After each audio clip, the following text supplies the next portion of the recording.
सो आज का मेरा मौजू है सरसब्ज़ कराची। सरसब्ज़ कराची से मुझे बहुत मोहब्बत है क्योंकि मैं वहाँ पली बड़ी हूँ। लाइक आँख ही वहाँ खोली है।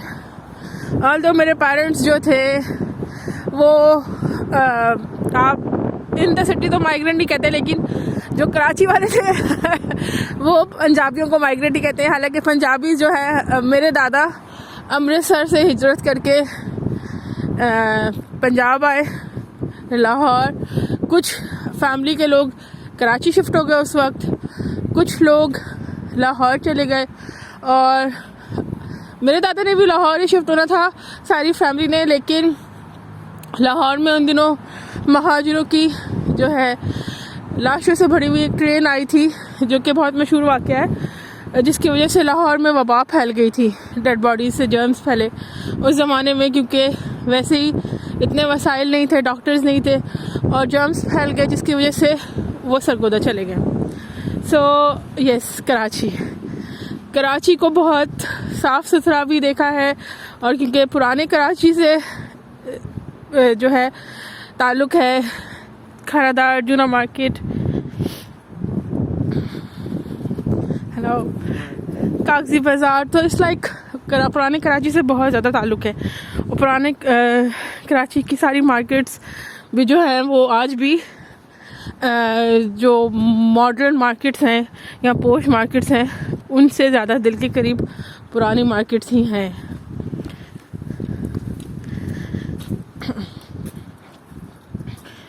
तो अब जब मैं लास्ट ईयर कराची गई, इस साल तो नहीं जा सकी, लास्ट ईयर 2020 था, 2019 में जब मैं कराची गई, यस, तो कराची में इतनी आलूदगी थी, तो कराची में इतनी आलूदगी थी कि और इतना ट्रैफिक का इज़्दिहाम था, इतना ट्रैफिक था कि मुझे समझ ही नहीं आई थी। ठीक है, घर से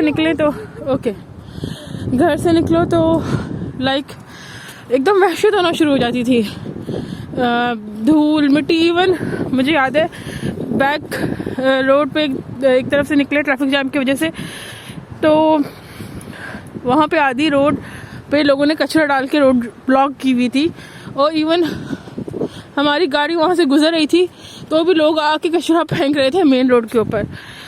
तो बहुत दुख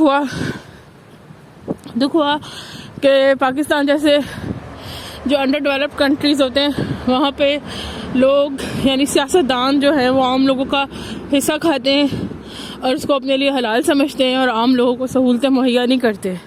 इवन अल्लाह की पकड़ भी हम इन सियासतदानों पे देखते हैं, लेकिन फिर भी इन सियासतदानों को कोई खौफ खुदा नहीं होता कि वो जनरल पब्लिक के लिए जो है वो कोई सहूलतें दें। तो यस, कराची के जो है वो सारे बच्चों के खेलने के लिए कोई ग्राउंड नहीं है, जनरल पब्लिक के लिए कोई ग्राउंड नहीं है कि बच्चे शाम को कहाँ निकले। 1 साल से लॉकडाउन लगा हुआ है, पूरी दुनिया में ही लॉकडाउन है और लोग कराची में लाइक इवेंचुअली परेशान थे कि बच्चों को किस तरह बिजी करें।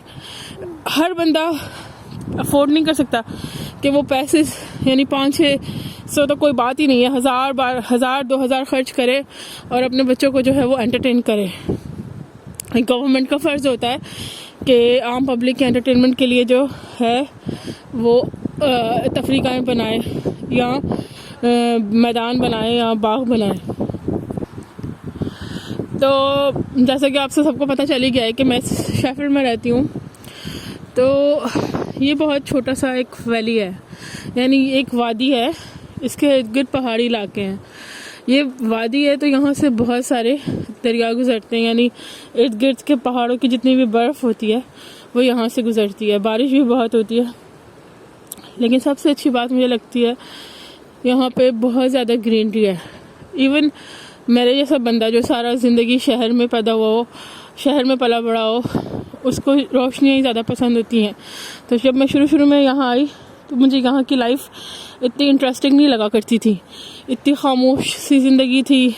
मतलब 9 to 5 की लाइफ, 5 बजे सब दुकानें बंद हो गई, होटल्स बंद हो गए और बस लोग अपने घरों पे, समर्स हैं तो लोग जाके गार्डन में बैठ गए और जो है बस वॉक कर रहे हैं, एक्सरसाइज कर रहे हैं, तो मुझे काफ़ी बोर लगता था। लेकिन अब जब 10 साल गुजर गए और एज बड़ी होती जा रही है तो मुझे अंदाज़ा हो रहा है कि बाग या ये जो खुशनुमा मंजर होते हैं, दरख्त होते हैं, ये किस कदर आंखों को अच्छे लगते हैं और सेहत के लिए ज़रूरी होते हैं।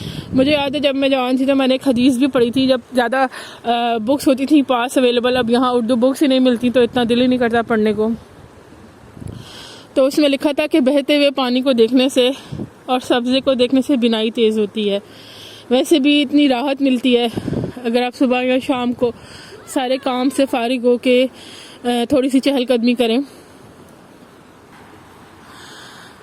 तो यहाँ पे भी गवर्नमेंट जो है बहुत ज़्यादा इन्वेस्ट करती है दरख्तों के अंदर। जब 2 साल पहले यहाँ पे नई फुटपाथ बनाने की मशीनें आई तो गवर्नमेंट ने कहा जितने पुराने दरख्त हैं फुटपाथों के पास, जिनकी वजह से वो मशीन नहीं काम कर सकती, उसको प्रॉब्लम होती है, गवर्नमेंट ने कहा कि हम सारे पुराने दरख्त कटवा देंगे। लेकिन जो लोकल लोग थे उन्होंने इतना एहतजाज किया कि गवर्नमेंट को अपना फ़ैसला वापस लेना पड़ा।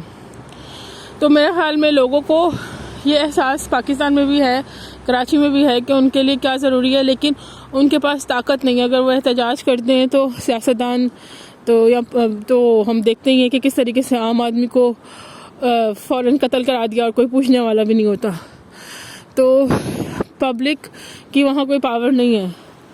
यूजुअली आजकल मैं देख रही थी टीम ग्रीन इंटरनेट पे कि टीम ग्रीन ने कराची में पौधे लगाना शुरू किए हैं।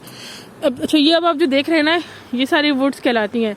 ये पूरी तकरीबन 1 मील की पट्टी है जिसके ऊपर दरख्त ही दरख्त है, एक रोड के साइड पे और एक रोड के उस साइड पे, यानी वक्फे से यहाँ पे वुड्स लगाई हुई हैं ताकि जो है लोग चहलकदमी कर सकें, साइकिलिंग कर सकें और ताज़ा दम हो सकें।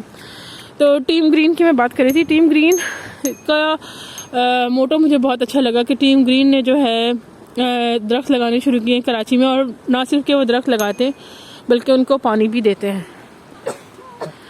अब फिर से गर्मी आने वाली है, जनवरी है, लेकिन ऑफ कोर्स टाइम गुजरता पता ही नहीं चलता है। तो मैं लास्ट ईयर अपने पापा से कह रही थी कि पापा कराची में ज़्यादा दरख्त लगाना चाहते हैं तो चाहिए, तो मेरे अब्बू ने कहा कि भाई मेरे अब्बू ने कहा कि दरख्त कहाँ लगाएं, कोई जगह ही नहीं है दरख्त लगाने की। मुझे उनकी बात भी सही लगी। तो मैं अपने हस्बैंड से ये बात डिस्कस कर रही थी तो उन्होंने कहा कि जब हम लास्ट 2 दफ़ा हम पिंडी से कराची जो है ट्रेन पर आए, पिंडी में मेरा ससुराल है, तो हम एक शहर से दूसरे शहर आते हैं, तो इस लास्ट 2 दफ़ा से हम ट्रेन पे आए तो उन्होंने कहा कि कराची के आउटस्कर्ट्स में इतनी जगह है, अगर वहाँ दरख्त लगाए जाएँ, सहरा ही सहरा है। जब आप ट्रेन पे बैठे और कराची से बाहर निकलें, अगर वहाँ ट्रक लगाए जाएँ तो वहाँ दरख्त लगाए जाएँ वहाँ दरख्त लगाए जाएँ तो किस कदर फ़ायदा हो। यानी आउटस्कर्ट्स में एक तो अच्छे बाग बने, वुड्स बने, और दूसरा जो है वो हवा साफ़ हो। तो मेरे ख्याल में जिस तरह हमारे स्कूल्स में डिफरेंट क्लासेस होती हैं हर सब्जेक्ट के बारे में, इवन सम स्कूल्स में तो म्यूज़िक की भी क्लासेस होती हैं, इस तरह शजरकारी के बारे में भी क्लासेस होनी चाहिए, लाइक प्लांटेशन कैसे करें। क्योंकि मैं एक रिपोर्ट पढ़ रही थी कि कराची 2030 तक इनहेबिटेबल नहीं रहेगा, यानी कराची की आबो हवा इतनी पॉइजनस हो चुकी है। स्पेशली हम सबको पता है कि किस तरह फैक्ट्रीज़ जो हैं वो केमिकल वेस्ट जो है वो लियारी नदी में फेंकती हैं, और कभी अगर आप शेरशाह के इलाके में जाएं तो वहाँ की हवा किस कदर पोल्यूटेड है। तो ये नहीं होती बात कि अगर शहर में अमीर लोग हैं तो सिर्फ उनके ही एरिए को सजा संवार के पेश कर दिया जाए। गरीबों का भी राइट होता है शहर पर इतना जितना कि अमीरों का राइट होता है। तो मेरे ख्याल में अब गवर्नमेंट पर तकिया करने के बजाय आम बंदे को खुद ही आगे कदम बढ़ाना चाहिए, यानी छोटे छोटे पौधे अपनी बालकनी में रखें, और यानी जो पौधे ऑक्सीजन पैदा करते हैं। और मेरे ख्याल में मलेशिया में देख रही थी या थाईलैंड में, पता नहीं कौन सा मुल्क था, जहां उन्होंने फुटपाथ पे ग्रिल्स लगा के, यानी फुटपाथ पे वर्टिकल ग्रिल्स लगा के पौधे लगाए थे। तो उससे वो बहुत ग्रीन हो गई थी और ट्रैफिक का पोल्यूशन बहुत ज़्यादा कम हुआ था। तो हम अप्रिशिएट तो बहुत करते हैं कि बाहर के मुल्कों में ये हो रहा है, बाहर के मुल्कों में वो हो रहा है, लेकिन हम उसको आगे नहीं बढ़ाते या उसको फॉलो नहीं करते।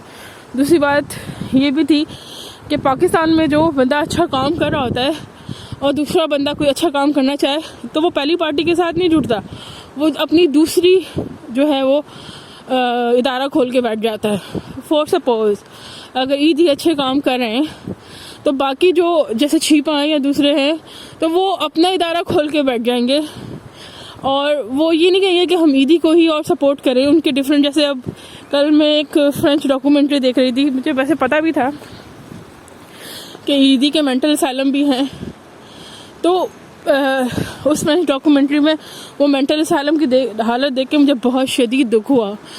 तो आई थिंक कि जो एक इदारा काम कर रहा होता है बाकी लोगों को उसकी ही मदद करनी चाहिए, ना कि अपना पंडोरा बॉक्स खोल के बैठ जाना चाहिए। इस तरह जो है तो जो लोग चैरिटी कर रहे होते हैं उनकी चैरिटी डिवाइड हो जाती है, उनको समझ नहीं आता कि हम अब ईदी को दें, छिपा को दें या किसी और तीसरे बंदे को दें। और इस तरह जो फिर काम करने वाले फलाही इदारे होते हैं उनके पास भी प्रॉपर डोनेशंस नहीं आते। तो अगर कोई काम करना चाहता है तो उसको चाहिए कि वो टीम ग्रीन का साथ दे।